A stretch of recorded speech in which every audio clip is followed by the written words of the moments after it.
How's it going, everybody? I'm Brandon with Electrical Specialist, and today we're just going to do some quick myth busting. We're going to start a series on common myths that we get to go kind of inform homeowners of. I know that makes sense, but let's just start off with one of the main ones, and that is I have a bad breaker because even if I'm using the circuit or I'm not, it keeps tripping the breaker. Well, 9 out of 10 times, what's usually happening is the breaker's doing what it's supposed to, stopping a fire. We don't want that breaker to continue shutting itself off because it's finding a problem.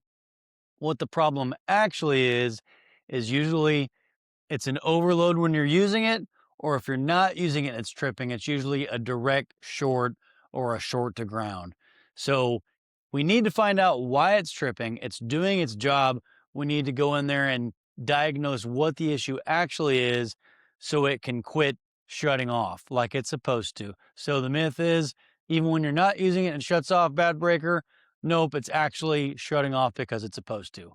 So let's get to number two, which has a lot to do with number one. But number two is my breaker must be bad. It won't reset. We'll get a call and they'll say, Brandon, I've got a trip breaker. I've tried to reset it. I keep trying to turn it on to the middle part. It won't go to the middle part. It won't turn back on.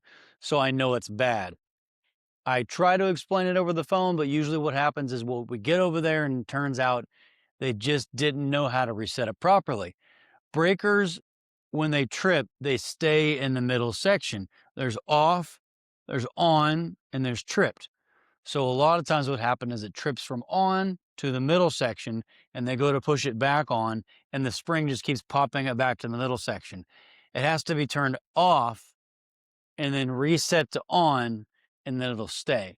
We definitely want to find out though, why did it trip? We don't want to just keep resetting a breaker. That's going to make the breaker go bad and that you'll actually have a bad breaker or a melted wire in the wall. Either way, we don't want that. So myth number two is bad breaker because it won't reset. It usually just needs turned off all the way, turn back on. Let's go to number three. Myth number three.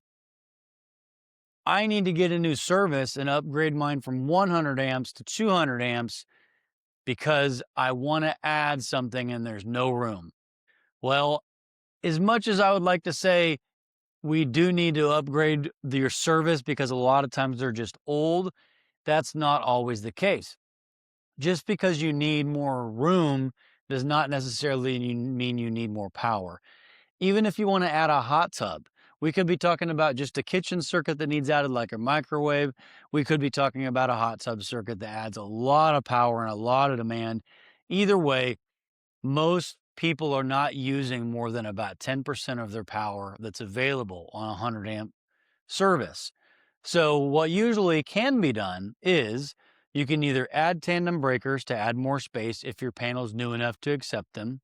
It takes 2 breaker slots and puts them into one. If you can find the right breaker to do it correctly, it has to be the correct breaker or you're putting in a fire hazard. So make sure it's UL listed to be in that panel. The second thing we can do is add a sub panel.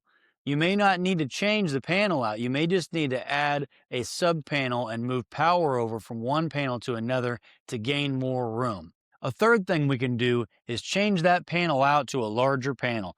Most of your old 1950s and 1960s panels are only 12 to 16 space because that's all they needed back then. They didn't have the demand we have today. If you're to go buy one today, it's actually a 30 space, 60 circuit because you can add the tandem breakers.